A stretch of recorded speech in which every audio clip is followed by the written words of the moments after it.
Hello friends, welcome to prep IAS. आप सभी लोगों का प्रेप आईएएस पे स्वागत है। फ्रेंड्स, इस सीरीज़ में हम लोग डेली आंसर राइटिंग सेशंस ले रहे हैं एंड सिस्टम कुछ इस तरह से है कि Monday to Saturday daily 11 AM पे हम लोग 2 क्वेश्चन पोस्ट करते हैं। कहाँ पर? हमारे टेलीग्राम चैनल पे एंड यूट्यूब कम्युनिटी पे। और आपसे उम्मीद करते हैं, आपसे एक्सपेक्ट करते हैं कि आप उन दोनों ही क्वेश्चंस को अटेम्प्ट करेंगे। उसके बाद 9 PM पे उन दोनों ही क्वेश्चंस का हम लोग यहाँ पे डिस्कशन कर रहे हैं। उसके बाद आपको मॉडल आंसर्स भी हम लोग प्रोवाइड करवा रहे हैं। जहाँ तक संडे की बात है, संडे को हम लोग ऐसे राइटिंग सेशंस कंडक्ट कर रहे हैं एंड जिन आंसर्स को आपने लिखा है उसको आप सबमिट कर सकते हैं। हमारा एक टेलीग्राम चैनल है, प्रेप आईएएस पीयर इवेल्युएशन। इस ग्रुप पे आप अपने आंसर्स को सबमिट कर सकते हैं पीयर इवेल्युएशन के लिए, और इसका लिंक आपको डिस्क्रिप्शन बॉक्स में भी मिल जाएगा। जहां तक आज के सेशन की बात है, हमने GS 3 से 2 क्वेश्चन लिए हैं। 1 बाय 1 दोनों ही क्वेश्चन को डिस्कस करेंगे। पहला क्वेश्चन एनवायरनमेंट से है और दूसरा क्वेश्चन सिक्योरिटी से है। ठीक है, 1 बाय 1 दोनों को डिस्कस करेंगे। आपके जो भी डाउट हैं आप डायरेक्टली मुझसे पूछ सकते हैं, कमेंट सेक्शन में लिख दीजिए, मैं सबका डेफिनेटली रिप्लाई करूंगा। उसके बाद एंड में एक लर्नर की आंसर शीट भी हम लोग डिस्कस करेंगे। ठीक है, अब देखिए जो फर्स्ट क्वेश्चन है ये 15 मार्कर है। 250 वर्ड्स में आपको ये आंसर लिखना है। क्या पूछा गया है? What do you understand by forest conservation? One संरक्षण या फिर फॉरेस्ट कंजर्वेशन से आप क्या समझते हो? Highlight threats faced by India while conserving forest. India क्या थ्रेट्स फेस कर रहा है, और steps taken by India to overcome. India ने क्या स्टेप्स ली हैं इन थ्रेट्स को दूर करने के लिए। इसके अलावा क्या इंडिया की पोटेंशियल स्ट्रेटजीज होनी चाहिए for forest conservation and their sustainable management. तो ये काफ़ी लंबा क्वेश्चन है, काफ़ी सारे पार्ट्स हैं, पूरा ये टॉपिक ही कवर हो जाता है इस क्वेश्चन में। क्या डिफरेंट पार्ट्स हैं? सबसे पहले आपको बताना होगा कि फॉरेस्ट कंजर्वेशन का मतलब क्या होता है, फिर आप थ्रेट्स बताइए, उसके बाद आपको स्टेप्स बतानी होंगी एंड उसके बाद आपको पोटेंशियल स्ट्रेटजीज, कुछ और सॉल्यूशंस बताने होंगे।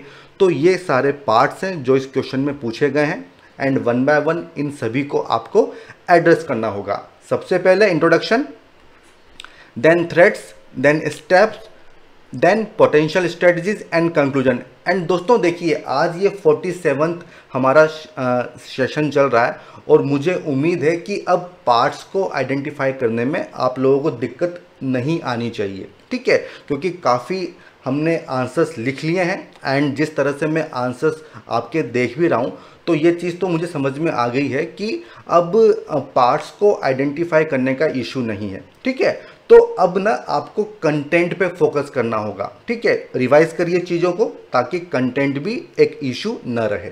ठीक है, 1 बाय 1 इनको देख लेते हैं। सबसे पहले इंट्रोडक्शन।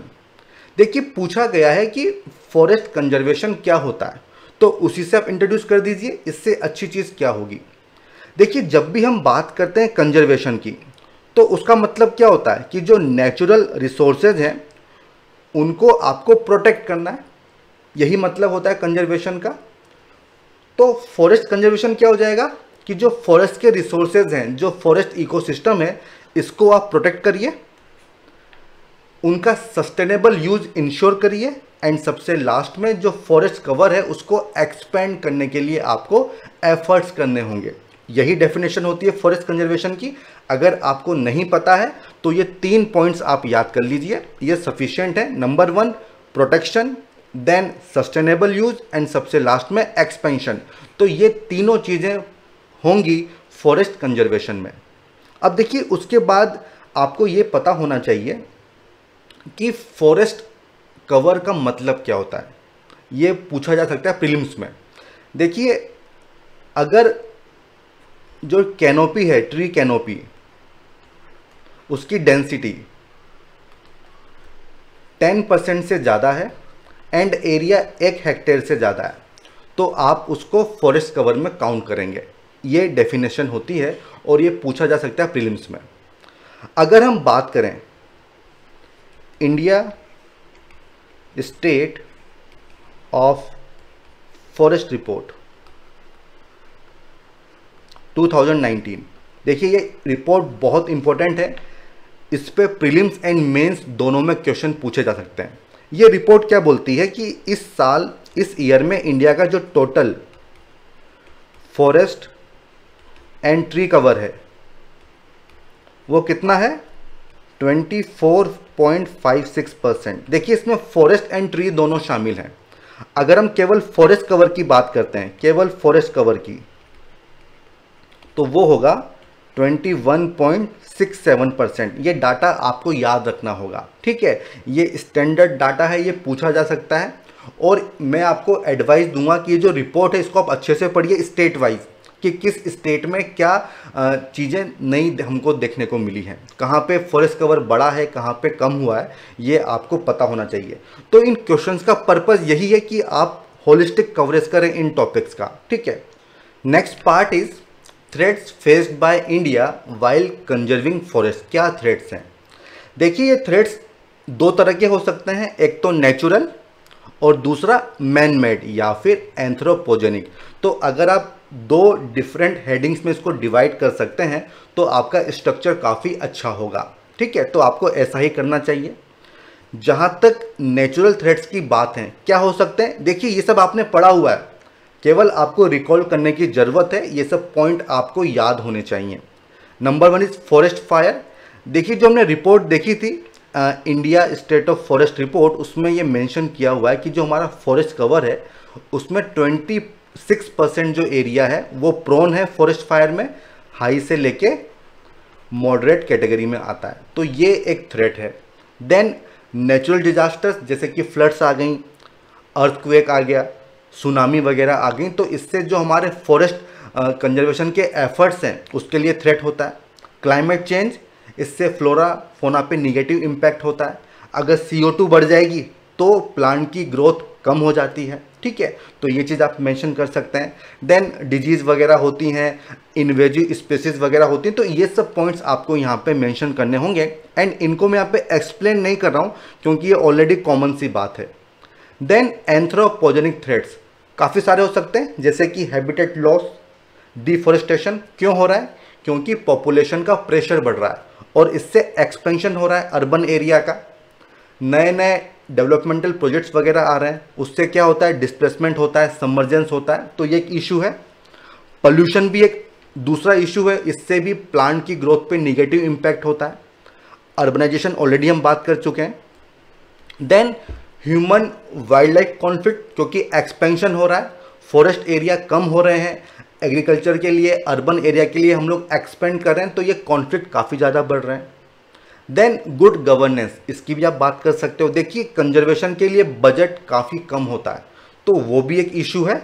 लैक ऑफ अवेयरनेस, देखिए किस तरह से फॉरेस्ट रिसोर्सेज को यूज़ करना है, इसके बारे में लोगों में काफ़ी कम अवेयरनेस है। हम लोग इनडिस्क्रिमिनेट यूज़ कर रहे हैं, तो होगा क्या कि काफ़ी कम समय में ये रिसोर्सेज ख़त्म हो जाएंगे। तो अवेयरनेस हमको क्रिएट करनी होगी। तो ये हो गए थ्रेट्स। अब इसके बाद क्या पूछा गया है कि क्या गवर्नमेंट ने स्टेप्स ली हैं। तो देखिए शंकर की जो बुक है उसमें काफ़ी अच्छे से गवर्नमेंट की जो स्टेप्स हैं उनको बताया हुआ है। जैसे कि काफ़ी सारे एक्ट हैं, जैसे कि वाइल्ड लाइफ प्रोटेक्शन एक्ट, उसको मेंशन कर दो 1972। वाइल्ड लाइफ कंजर्वेशन एक्ट है 1980 का, उसको आप मेंशन कर सकते हो, ठीक है। देन गवर्नमेंट की काफ़ी सारी स्कीम्स हैं, जैसे कि नमामि गंगा प्रोग्राम हो गया, national action plan for climate change, उसको भी आप यहाँ पे लिख सकते हो, मिशन ग्रीन इंडिया, उसको आप यहाँ पे लिख सकते हो। तो जितनी भी इंफॉर्मेशन आपके पास है उसको आप यहाँ पे लिख सकते हो। देन इंटरनेशनल एफर्ट्स काफ़ी सारे हैं, काफ़ी सारे ट्रीटीज़ आपने पढ़ी होंगी। आप यहाँ पे UNFCCC की बात कर सकते हो, UNCCD की बात कर सकते हो, CBD की बात कर सकते हो, INDC की बात कर सकते हो, ठीक है। इनको मैं यहाँ पे एक्सप्लेन नहीं कर रहा हूँ, लेकिन इन सब के बारे में आपको यहाँ पे लिखना होगा। इसके बाद नेक्स्ट पार्ट क्या आएगा, पोटेंशियल स्ट्रेटजीज। देखिए क्या पोटेंशियल स्ट्रेटजीज हो सकती हैं। Number 1, forest landscape restoration. देखिए ये अपने आप में पूरा टॉपिक है और इसको आपको प्रिपेयर करना होगा मेंस के लिए, ये आ सकता है। देखिए इसमें होता क्या है कि जो डिफॉरेस्टेड लैंड है, डिफॉरेस्टेड एंड जो डिग्रेडेड लैंड है उसको फिर से रिवाइव किया जाता है, उसकी जो इकोलॉजिकल वैल्यू है उसको फिर से रीगेन किया जाता है। तो ये आप यहाँ पे सजेस्ट कर सकते हैं। कम्युनिटी फॉरेस्ट मैनेजमेंट, जो लोकल लोग हैं, जो ट्राइबल पीपल हैं, उनको आपको इन्वॉल्व करना चाहिए फॉरेस्ट मैनेजमेंट में, जो फॉरेस्ट के रिसोर्सेज हैं उनको मैनेज करने में। Then carbon credit approach. देखिए अगर आपने कम एमिशन किया है तो आप कार्बन क्रेडिट को गेन कर सकते हैं एंड उसको आप ट्रेडिंग भी कर सकते हो एंड उससे जो मनी आपको मिल रही है, जो पैसा आपको मिल रहा है, उसको आप इन्वेस्ट कर सकते हो फॉरेस्ट कंजर्वेशन में। तो ये भी आप यहाँ पे सजेस्ट कर सकते हो। Then environmental fiscal reform. इसका मतलब क्या हुआ? देखिए आज की डेट में जो टैक्स वगैरह लगाया जाता है उसका बेसिस क्या है? इनकम। कितनी इनकम आपने जनरेट की है उस पर इनकम टैक्स लगेगा, उस पर टैक्स लगेगा। तो ये फैक्टर्स थोड़े एक्सपेंड करने चाहिए और टैक्स को डिटरमाइन करने में और भी चीज़ें शामिल करनी चाहिए। जैसे कि अगर कोई कंपनी प्रॉफिट कमा रही है तो उसके थ्रू एनवायरनमेंट पे क्या निगेटिव इम्पैक्ट हो रहा है, कितने रिसोर्सेज उसने डिप्लीट किए हैं, कितना वेस्टेज उसने जनरेट किया है, ये सब फैक्टर भी शामिल होने चाहिए। इसको क्या कहा जाएगा? Environmental fiscal reform. और ये बहुत ही शानदार पॉइंट है, ठीक है, इसको आप याद कर लो। अगर क्वेश्चन आता है तो इसको लिखना होगा। Then last point is sustainable forest management. देखिए जो फॉरेस्ट के रिसोर्सेज हैं उसका हमको सस्टेनेबल यूज करना होगा ताकि जो प्रेजेंट एज वेल एज जो फ्यूचर जनरेशन है वो रिसोर्सेज को यूज कर सकें, ठीक है। तो ये सारे पॉइंट्स हैं जो आपको यहाँ पे लिखने होंगे। इसके अलावा भी काफ़ी सारे पॉइंट हैं जो आप सजेस्ट कर सकते हैं। अब इसके बाद आपको कंक्लूड करना होगा। देखिए इन सब चीज़ों में क्या है ना, आप कोऑर्डिनेशन की बात कर सकते हो कि जो डिफरेंट टीयर्स हैं गवर्नमेंट के, जितने भी स्टेक होल्डर्स हैं वो सब साथ में आए, कोऑर्डिनेशन अच्छा होना चाहिए और फिर सबको जो है कोशिश करनी होगी फॉरेस्ट कंजर्वेशन में। Coming together of all stakeholders at all possible levels, contributing in different ways, क्योंकि एक सिंगल अप्रोच नहीं हो सकती है। Different ways has the potential to create a truly sustainable forest management framework. तो इस तरह से आप कंक्लूड कर सकते हो। आप चाहें तो कोई लॉन्ग टर्म सोल्यूशन भी दे सकते हो, जैसे कि हमने बात की थी लोकल कम्युनिटीज़ को शामिल करने की, तो वो आप यहाँ पे लिख सकते हो। तो काफ़ी तरह से आप कंक्लूड कर सकते हो, ठीक है। तो फर्स्ट क्वेश्चन तो यहाँ पे हो गया है। अब हम आते हैं सेकेंड क्वेश्चन की तरफ। देखिए क्या पूछा गया है, why Indian coast remain vulnerable to seaborne threats. क्या कारण है जिसकी वजह से जो हमारे इंडियन कोस्ट हैं वो वल्नरेबल हैं। What are the challenges that still exist in India's coastal security architecture? देखिए यहाँ पे आर्किटेक्चर नहीं पूछा गया है, यहाँ पे उसमें क्या चैलेंजेस हैं वो पूछे गए हैं। लेकिन इसका ये मतलब नहीं है कि आप इस डायमेंशन को छोड़ दें। हालांकि इस क्वेश्चन में आपको लिखना नहीं है, लेकिन क्वेश्चन तो किसी और तरीके से फ्रेम किया जा सकता है। तो ये आर्किटेक्चर आपको पता होना चाहिए। उसके बाद आपको कुछ मेजर्स सजेस्ट करने हैं, ठीक है। तो ये जो टॉपिक है इसको होलिस्टिक वे में आपको कवर करना चाहिए। जो इसकी डिफरेंट डायमेंशन है उन सबको आप प्रिपेयर कर लो, क्योंकि ये एक 15 मार्कर है तो सारी डायमेंशन में यहाँ पे कवर नहीं कर सकता हूँ, ठीक है। क्या डिफरेंट पार्ट्स हैं, सबसे पहले आप इंट्रोड्यूस करेंगे, देन बताइए कि क्या कारण है इस वल्नरेबिलिटी के, देन आपको चैलेंजेस बताने होंगे, उसके बाद आपको कुछ सॉल्यूशंस बताने होंगे, ठीक है। Introduction, vulnerability, challenges, measures and conclusion, ये सारे पार्ट्स हैं जो आपके आंसर में होने चाहिए। वन बाय वन देख लेते हैं। देखिए जहां तक इंट्रोडक्शन की बात है, आप बता दीजिए कि कोस्टल सिक्योरिटी का मतलब क्या होता है। क्या मतलब है? Maritime border management, island security, जो कोस्टल एरिया है वहां पे पीस स्टेबिलिटी मेंटेन होनी चाहिए, जो क्रिटिकल इंस्टॉलेशन है जैसे कि पोर्ट्स वगैरह हो गए उनकी सिक्योरिटी। तो ये सब आप लिख सकते हो इंट्रोडक्शन में। अगर ये भी ना लिख पा रहे हो तो आप बता दीजिए कि इसकी इंपॉर्टेंस क्या है, क्योंकि इसका डायरेक्ट लिंक है इंडिया के डेवलपमेंट से। तो कोस्टल सिक्योरिटी हमारे लिए बहुत क्रूशियल है। देखिए इंडिया में अगर आप देखें तो 3 साइड से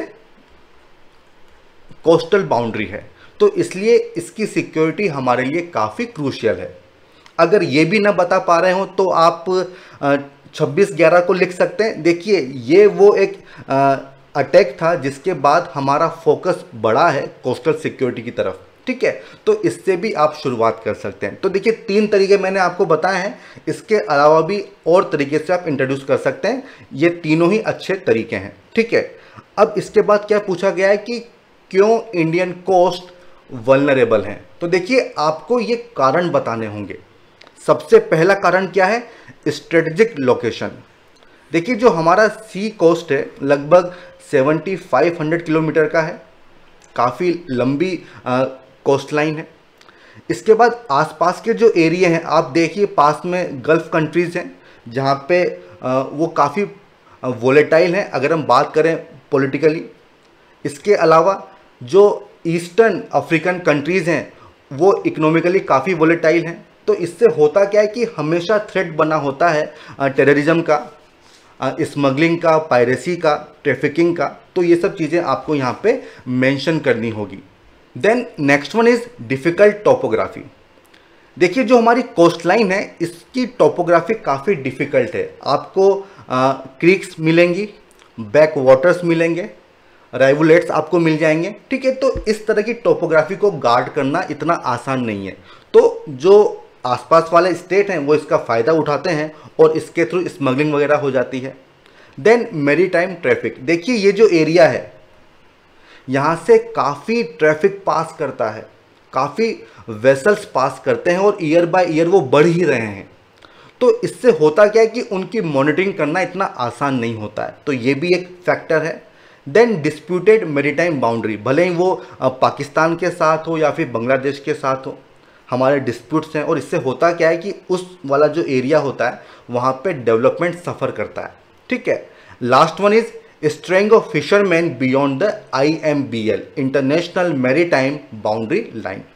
देखिए आपने अक्सर सुना होगा कि जो हमारे फिशरमैन हैं वो पाकिस्तान की बाउंड्री में चले गए या फिर जो श्रीलंका है उसकी बाउंड्री में चले गए। तो इससे होता क्या है, देखिए इस तरह का मतलब थ्रेट होता है कि अगर पाकिस्तान किसी फिशरमैन को पकड़ ले तो उस फिशरमैन के पास सारी इंफॉर्मेशन है कि हमारे पोर्ट्स कहाँ पर हैं, कौन से ऐसे एरिया हैं जहाँ पे सिक्योरिटी कम होती है, क्या लैंडिंग पॉइंट्स होने चाहिए।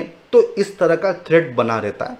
तो ये सारे पॉइंट हैं जो आप लिख सकते हो वल्नरेबिलिटी में। अब अगला पार्ट क्या पूछा गया है, क्या चैलेंजेस हैं।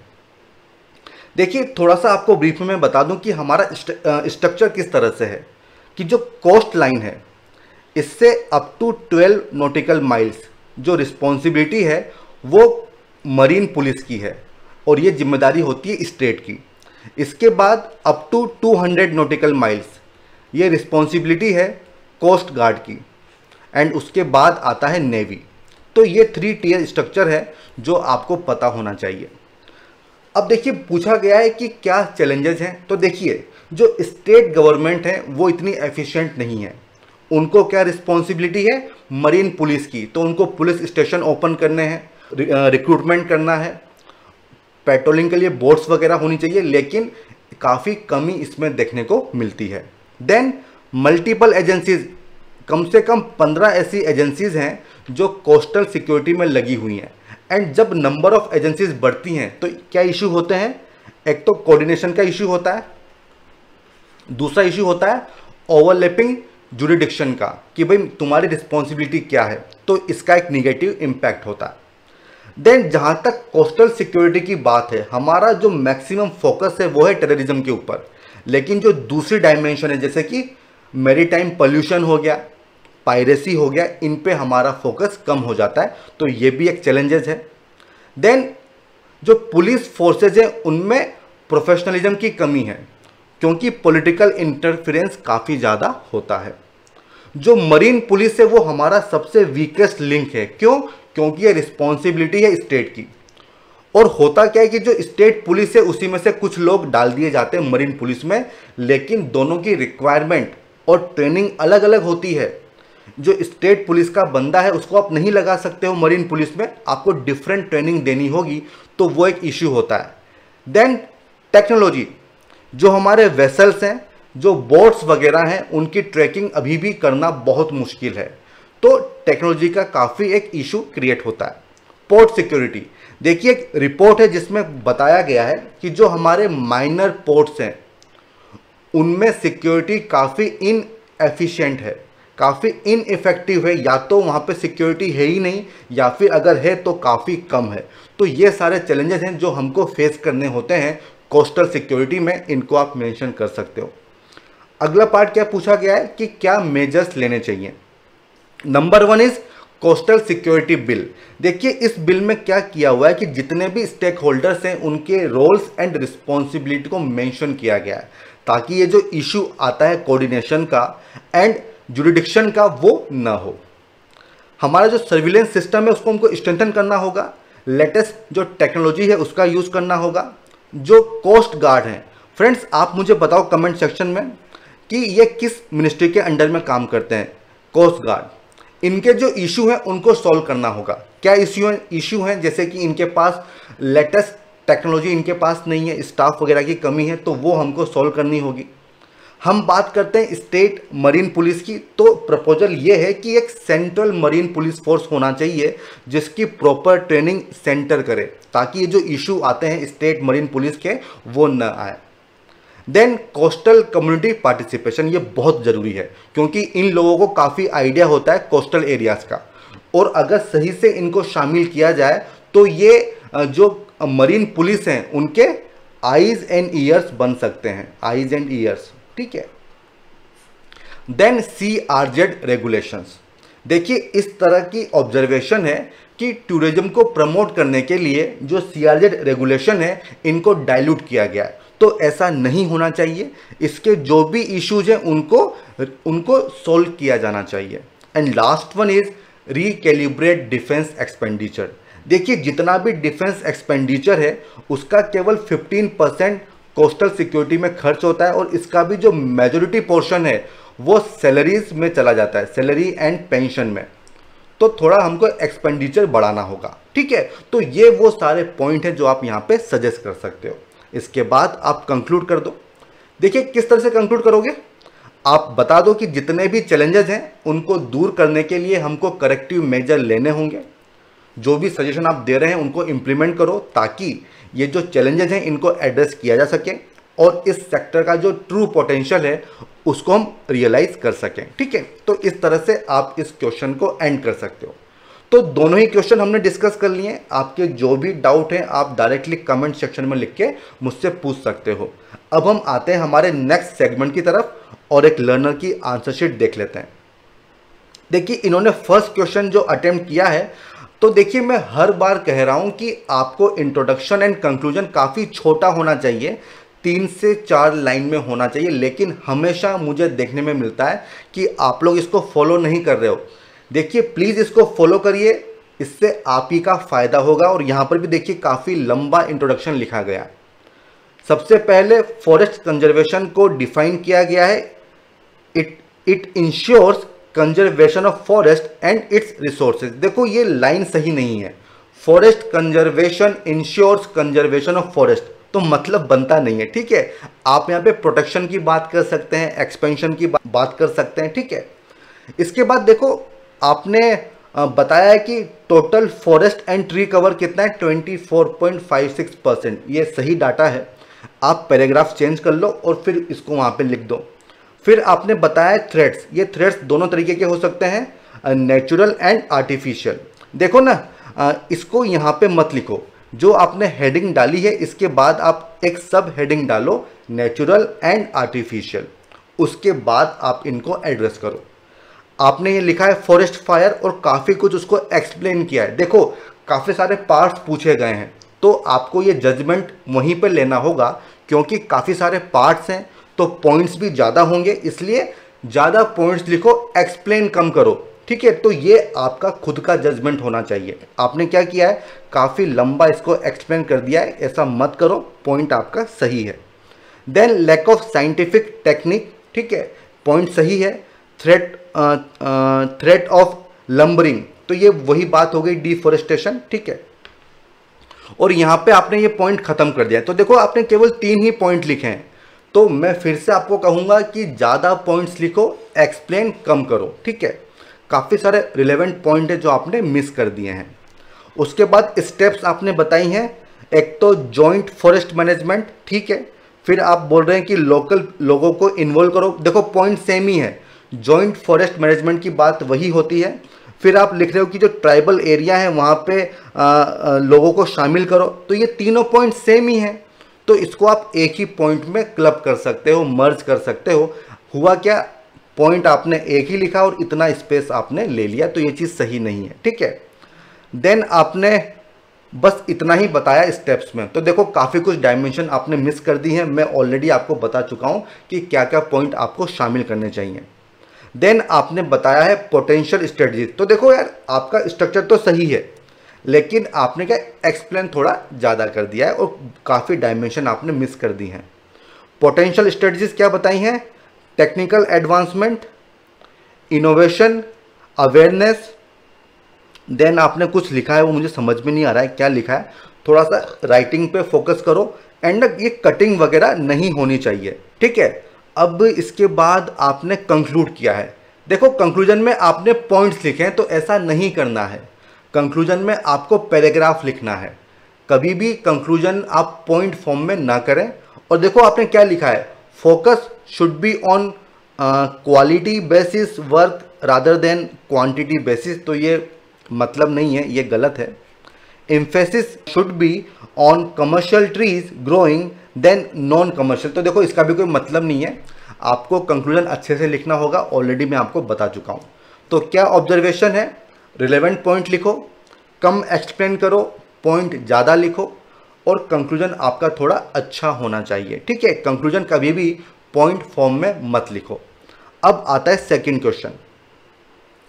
इसमें इन्होंने शुरुआत की है कि 7500 किलोमीटर का हमारा कोस्ट लाइन है, अच्छे से आपने लिखा है।